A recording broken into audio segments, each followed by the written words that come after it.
Merci beaucoup. Éminence, Seigneur Mansour Sy Dabakh, Mesdames, Madame, Messieurs les ministres, Excellences, Mesdames, Messieurs les ambassadeurs, Monsieur le gouverneur de la région de Thiès, Monsieur le préfet du département de Tivaouane, Madame le président du conseil départemental, Monsieur le maire de la commune de Tivaouane, chers fidèles musulmans venus de tous les horizons. C'est pour moi un immense plaisir de conduire au nom du chef de l'État la délégation gouvernementale ici à Tivaouane, en ce jour où la communauté musulmane célèbre la naissance du prophète Mohammed, paix et salut sur lui. Le chef de l'État, son Excellence, M. Bassirou Diomaye Diakhar Faye, qui vient d'effectuer une visite dans cette ville sainte de Tivaouane, reste marqué par l'accueil chaleureux dont il a fait l'objet. À ce propos, il réitère ses profonds remerciements à Serigne Babacar Sy Mansour ainsi qu'à toute la famille de Seydi El Hadj Malick Sy. Éminence, Serigne Mansour Sy Dabakh, le Maouloud reste l'une des plus importantes fêtes commémoratives religieuses de l'islam. Il est célébré ici à Tivaouane depuis 1902 grâce à votre vénéré grand-père Seydi El Hadj Malick Sy. Cette belle tradition religieuse que notre pays doit à Seydi El Hadj Malick Sy, un érudit qui s'est très tôt mis à l'apprentissage du Coran, à l'étude des sciences islamiques et du droit musulman, est tout autant un acte de foi et d'adoration. C'est l'occasion pour moi ici, au nom du chef de l'État et du Premier ministre Ousmane Sonko, de féliciter très chaleureusement les professeurs Kébé et Fall pour l'ouvrage qu'ils viennent de nous produire. Le chef de l'État est revenu à plusieurs fois sur la question de la préservation du legs et de la vulgarisation des enseignements de nos érudits. Ce travail qu'ils viennent de faire rentre dans ce cadre. J'ai demandé au directeur de l'administration générale et de l'équipement du ministère de se procurer, à la fin de cette cérémonie, 100 exemplaires de cet ouvrage destiné au chef de l'État et à l'ensemble du gouvernement. L'édition 2024, la 122e du genre, avec la présence de nombreux fidèles venus de tous les horizons à travers le monde, se caractérise par des innovations majeures visant à mieux mettre en lumière le message prophétique sur les valeurs qui doivent sous-tendre nos actions de tous les jours et guider nos pas en vue de l'édification d'une société de paix, de justice, de cohésion sociale et de promotion de l'homme.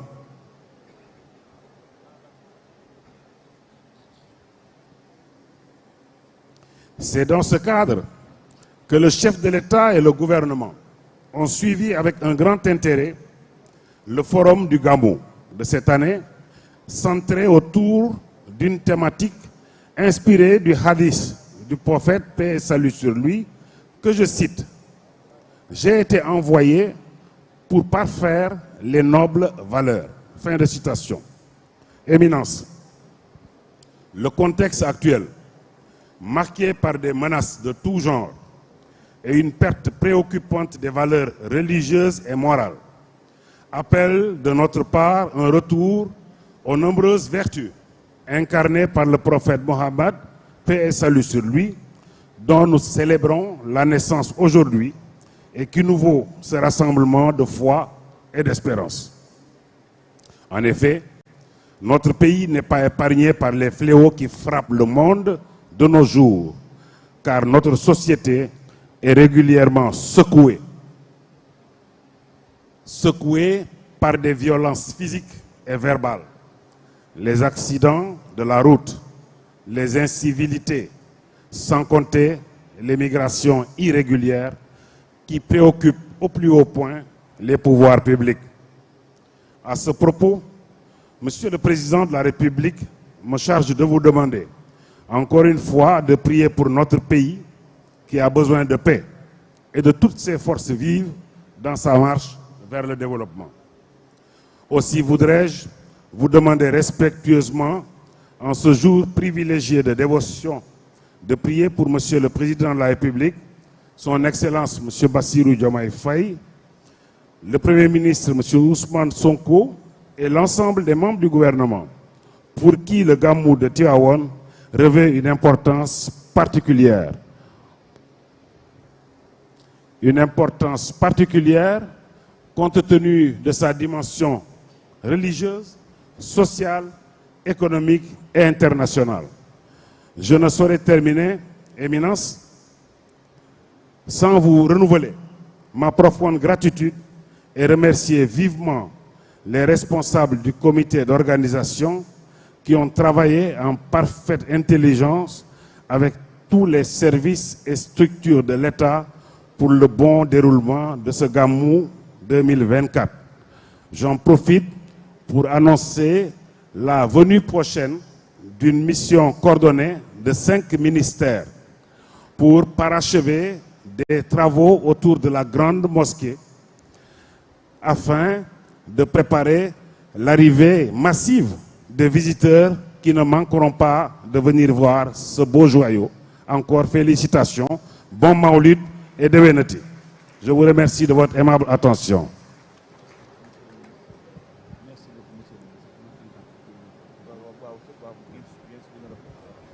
ma tënk kàddu yi ci wolof.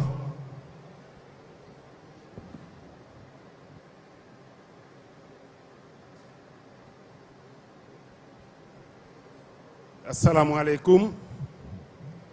kilifa gi sëñ Mansour Sy Dabakh maa ngi lay nuyu di nuyu sa rakk Cheikh Ahmed Tidiane Sy Dabakh di la yóbbante nuyoo ci xalifa bi sëñ Babacar Sy Mansour ak njabootu Cheikh Seydi El Hadj Malick Sy yëpp di leen indil nuyoo ak ziaru président de la République son excellence Bassirou Diomaye Faye ak gouvernement bi Ousmane Sonko jiite di nuyu mboolem kilifa diine yi fi nekk ci réew mi ak seen ndaw yi leen fi teewal di nuyu ambassadeurs yi di rafetlu seen teewaay bi fii di sant comité d'organisation bi ci seen taxawaay ak seen collaboration ak mboolem service état bi ci waajalu gàmmu gi sëñ bi président de la république mu ngi ndokkeel jullit yi yëpp rawatina taalibe tijaan yi ci bés bu tedd bii di bésu gàmmu nga xam ne lépp ay njëriñ la sëñ bi président de la république moo ngi sant xalifa bi ak njaboot gi yëpp di sàkku ci waa réew mi ñu bàyyi xel ci njàngaleem Cheikh Seydi El Hadj Malick Sy ak ay jaar-jaaram ci mandute ak jikko yu rafet ak doylu boromam ñu war ci roy bu baax a baax a baax sëñ bi njiitu réew mi mu ngi ndokkeel xalifa bi ci liggéeyu jumaa ji ak taxawaayam bu am solo ak yite ju rëy yi mu def ànd ko ak njaboot gi yépp te loolu lu am solo la ñu war ci roy ndax bu ñu jàppantee nekk benn boole sunuy doole mën nañu defar réew mi te loolu moo dëppoo ak jàngaleem maam Maodo Malick Sy sëñ bi njiitu réew mi mu ngi woo ndaw yi te di leen moytandiku di leen wax ñu moytandiku tukki yi jaarul ci yoon di nëbbu di tukki moom lu doy waar la li faatu ci géej gi bari na lool te loolu metti na ci xolu sénégalais yi yépp sunu réew ñoo koy defaral sunu bopp te réew mi dafa soxla ndaw yi loolu yittey président la yittey mboolem gouvernement bi la sëñ bi njiitu réew mi mu ngi fàttali waa réew mi yépp ñu gën a fonk kilifa diine yi ak di leen wax ni ne ku ci nekk na warmaal ngëm-ngëmu keneen ki ndax loolu mooy rattaxal sunu diggante loolu mooy taaral sunu nekkin fii ci réew mi ak ba ci bitim réew it sëñ bi ci turu président de la république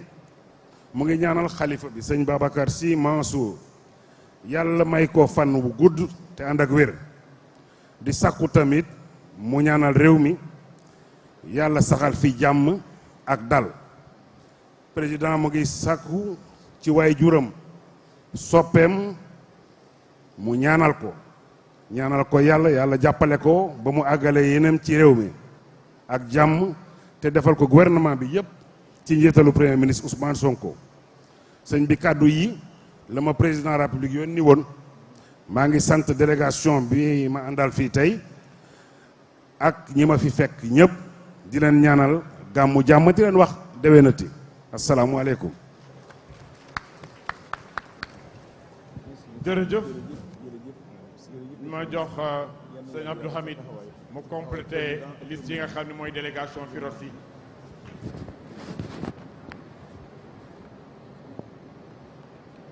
waaw sëriñ bi ñu wax leen ni la comité scientifique bu Zawiya bi dafa tànnoon ci programmation culturelle bi mu dëgmaloon ci gàmmu gi waxtaanee jukki lu mat juróom benn ci mag ñi daroon Cheikh El Hadji Malick radiyallahu anhu ñu tànnoon ci ñeenti mooram yi maam Moor Xujja Si maam Moor Amina Si maam Moor Binta Si ak maam Moor Anta Kebe waaye toftal ci maam Maxtaar Jéen ak maam Góor Saane Ñang toftal ci waa kër maam Biragay Nayoobe Baragay bu Nayoobe ak suñu waa njare waq tabaarakallahu mu nekkoon waxtaan yu am solo